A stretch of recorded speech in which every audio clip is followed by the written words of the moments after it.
একটা মানুষের মধ্যে দোষ গুণ দুটোই থাকে, কিন্তু নিজের ভুলটা স্বীকার করার সাহস সবারের থাকে না। জানো তো, কিছুদিন ধরে আমার কোনো কাজেই মন বসছে না। সংসারের কাজগুলো যেন এলোমেলো হয়ে যাচ্ছে। কিন্তু আজ আমি ঠিক করেছি, আর নয়, এবার আবার নতুন করে নিজেকে গুছিয়ে নেব। একটা মানুষের মধ্যে দোষ আর গুণ উভয়ই থাকে, কেউ সম্পূর্ণ নিখুঁত নয়। তবে আমার মতে সবচেয়ে বড় গুণ হলো নিজের ভুল বা দুর্বলতাকে স্বীকার করতে পারা। জানো তো, কয়েকদিন ধরে আমার কেমন যেন লাগছে, কোনো কাজে মন বসছে না, কোনো কাজ করতে ইচ্ছাও করছে না। নিজের মধ্যেই একটা অন্যমনস্ক ভাব কাজ করছে। কেন এমন হচ্ছে সেটা আমি নিজেও ঠিক বুঝতে পারছি না। হয়তো সংসারের বিভিন্ন পরিস্থিতি, হয়তো চারপাশের মানুষের ব্যবহার, কিংবা হয়তো নিজের মনের ওপর জমে থাকা চাপের কারণেই এমনটা হচ্ছে। তবে একটা জিনিস আমি বুঝতে পেরেছি, এভাবে চলতে থাকলে আমার সংসারটাই ধীরে ধীরে অগোছালো হয়ে যাবে। তাই এখন শুধু যতটুকু কাজ না করলেই নয়, ঠিক ততটুকুই করছি। কিন্তু আজ আমি একটা সিদ্ধান্ত নিয়েছি, আমি আবার আগের মতো নিজের সংসারটাকে গুছিয়ে নেওয়ার চেষ্টা করব। ধাপে ধাপে প্রতিটা কাজ পরিপাটি করে করব। কারণ একটা সুন্দর পরিষ্কার পরিচ্ছন্ন ঘর শুধু বাড়িকে নয়, মনকেও ভালো রাখে। হয়তো সব দিন একরকম যায় না, কিন্তু খারাপ সময়কে ধরে রাখলে জীবনেও থেমে যায়। তাই আজ থেকে আবার নতুন করে শুরু করার চেষ্টা করছি। আশা করি ধীরে ধীরে আমার এনার্জি, আমার উৎসাহ আর আমার সেই পুরনো হাসিটা আবার ফিরে আসবে। চলো আজকের দিনটা শুরু করি নিজের ঘর আর নিজের মন দুটোই গুছিয়ে নেওয়ার মধ্য দিয়ে। নমস্কার, কেমন আছো সবাই? আশা করছি সবাই খুব ভালো আছো। আমরাও না বেশ ভালো আছি। আমি সুমি। আজকে আমার আরও একটি নতুন ব্লগে তোমাদের অনেক অনেক স্বাগত জানাই। আজকে হচ্ছে জ্যৈষ্ঠ মাসের সংক্রান্তি। এই দিনটাকে ঘিরে আমাদের গ্রাম বাংলায় অনেক রকম বিশ্বাস আর নিয়মকানুন প্রচলিত আছে। অনেকে বলে আজকের দিনে যদি বৃষ্টি হয়, সেই বৃষ্টির ফোঁটা মা মনসার আশীর্বাদ নিয়ে আসে। লোকবিশ্বাস অনুযায়ী মা মনসার ডিম বা সন্তানদের ওপর সেই বৃষ্টির জল পড়লে নতুন প্রাণের সূচনা হয়। তাই এই দিনটা অনেকেই খুব শ্রদ্ধার সঙ্গে পালন করেন। সকালে ঘুম থেকে উঠে স্নান সেরে তারপর সংসারের কাজে হাত দেব। তারপর দিনের কাজ শুরু করার প্রস্তুতি নেব। যদিও আমাদের শ্বশুরবাড়িতে জ্যৈষ্ঠ মাসের সংক্রান্তির বিশেষ কোনো পালন নেই, তবুও আমার ননদের বাড়িতে এই নিয়ম মানা হয়, তাই তাদের সঙ্গে আমরাও কিছুটা পালন করি। আজকে বাড়ির সমস্ত রান্নাবান্না নিরামিষ হবে। সেই অনুযায়ী সকাল থেকেই প্রস্তুতি চলছে। সমস্ত রান্নাঘর মোছা ধোয়া, সব বাসনপত্র সব কিছু। সংসারের কাজ তো আর থেমে থাকবে না, তাই একদিকে পালন আর অন্যদিকে ঘরের দায়িত্ব, দুটোই একসাথে সামলাতে হয়। জানো তো, আমার বাবার বাড়িতে কিন্তু এই সংক্রান্তির পালন খুব নিয়ম করে হতো। ছোটবেলায় সকালবেলা ঘুম থেকে উঠে প্রথমে স্নান করতাম, তারপর একটু নিমপাতা মুখে দিয়ে তবেই চা খাওয়া হতো। সেই ছোট্টবেলার স্মৃতিগুলো আজও মনে পড়ে। সময় বদলেছে, পরিবেশ বদলেছে, কিন্তু কিছু কিছু দিনের সঙ্গে জড়িয়ে থাকা স্মৃতি কখনো পুরনো হয় না। আজকের দিনটা সবার ভালো কাটুক, মা মনসার আশীর্বাদে সকলের পরিবার সুখে শান্তিতে থাকুক। এখন চলো সংসারের বাকি কাজগুলো ধীরে ধীরে শুরু করে ফেলি। দেখতে দেখতে সমস্ত বাসি কাজ কিন্তু কমপ্লিট হয়ে গেছে। জানোই তো, আমাদের বাড়িতে যখন কোনো নিরামিষ হয় বা পুজো পার্বণ হয়, একদম রান্নাঘর থেকে বাহির পর্যন্ত সমস্ত কিছু মোছা ধোয়া, এমনকি আমিষের যত মশলার কৌটোগুলো সরিয়ে সেই জায়গায় নিরামিষের কৌটো রাখা, এবং বালতির জল, বোতলের জল সমস্তটা নতুন করে ভরে তারপর কিন্তু রান্নাঘরে হেসেলে আমরা ঢুকে থাকি। অনেক দিন পর আজকে আবার ভালোভাবে বাজার করলাম যেন।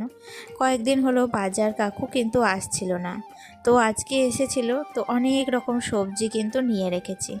সামনেই তো জামাই ষষ্ঠী আসছে, তখন কিন্তু আবার বাজার করতে হবে, তার আগে বেশ কিছু সবজি এখন নিয়ে রাখলাম। আর এদিকে স্নান করে নিয়েছিলাম যেন, মাথায় স্নান টান কমপ্লিট করে নিয়েছি। এখন নিজেকে একটু ফিট হয়ে নিচ্ছি, তারপর যাব রান্নাঘরে। ওদিকে রান্নার সমস্ত জোগাড় যন্ত্র আস্তে আস্তে করব, তারপর রান্নাটাও বসিয়ে দেব। আজকে আমাদের রান্নার মেনু খেতেই হয়, এটা কিন্তু নিয়ম। মসুরির ডাল বা আমরা সজনে শাক, এগুলো কিন্তু আজকে আমাদের খেতেই হবে। এদিকে একটু তেওড়া কলাইয়ের ডাল ভিজিয়ে নিলাম, এগুলো দিয়ে একটু বড়া ভাজবো। তার সাথে দেখো সজনে শাকটাও চাপিয়ে দিয়েছি। আজকে সজনে শাকে না দেবো কোনো রসুন, না দেবো কোনো খাবার সোডা। আজকে কিন্তু এমনি শাকটা 5 ফোড়ন দিয়ে রান্না করেছি। যাই হোক, শাকটা তেমন একটা সিদ্ধ হয়নি যেন, কিন্তু খেতে বেশ ভালো লাগছিল। তার সাথে করেছিলাম একটু বেগুন ভাজা। নিরামিষ রান্না হলে ছেলের খাওয়াতে ভীষণ অসুবিধা হয়, তাই জন্য ওর জন্য কি করব না করব ভেবে ভেবে এইগুলোই করলাম। তার সাথে দেখো, আমার কিন্তু মসুর ডাল আমরা দিয়ে করেছিলাম, বেশ টক ডাল। আর এদিকে একটু কুমড়ো দিয়ে মূলো দিয়ে পাঁচ তরকারি। তারপর খাওয়া দাওয়া হয়ে গিয়েছিল, একটুখানি বসে রেস্ট নিয়েছিলাম। আজকে আর টিউশনি যায়নি যেন, কারণ আমার হাজব্যান্ড গিয়েছিল ব্লকে, তো ব্লক থেকে আমাকে এই ডাকবে ডাকবে করে টিউশনের টাইমটা পেরিয়ে গিয়েছিল, তাই জন্য আর টিউশনে যাওয়া হয়নি। আর ওই যে ভিডিওর শুরুতেই তোমাদের বললাম আজ বৃষ্টি হবে, আর দেখো ঠিক বিকেলবেলায় আকাশ ঘন কালো হয়ে মেঘ কিন্তু উঠতে শুরু করেছে। আমি একটু শুয়েছিলাম দুপুরবেলায়, আর চোখটা বেশ লেগে এসেছিল। হঠাৎ মেঘের গর্জন শুনে কিন্তু ঘুমটা ভেঙে গেছে। আর ছাদে এসেছি, তখন কিন্তু বাবু আর আমার হাজব্যান্ড এখানে খেলা করছে। আর এদিকে আমি দেখো জামা কাপড়গুলো একটা একটা করে তুলে নিচ্ছি। এখন কিন্তু প্রচণ্ড গরম ধরে রয়েছে যেন, বৃষ্টিটা এলে হয়তো পৃথিবীটা একটু ঠান্ডা পড়বে। তার সাথে সাথে আমি দেখো এখন কিন্তু ওপরের জানলাগুলো সমস্তটা বন্ধ করে দিচ্ছি যেন।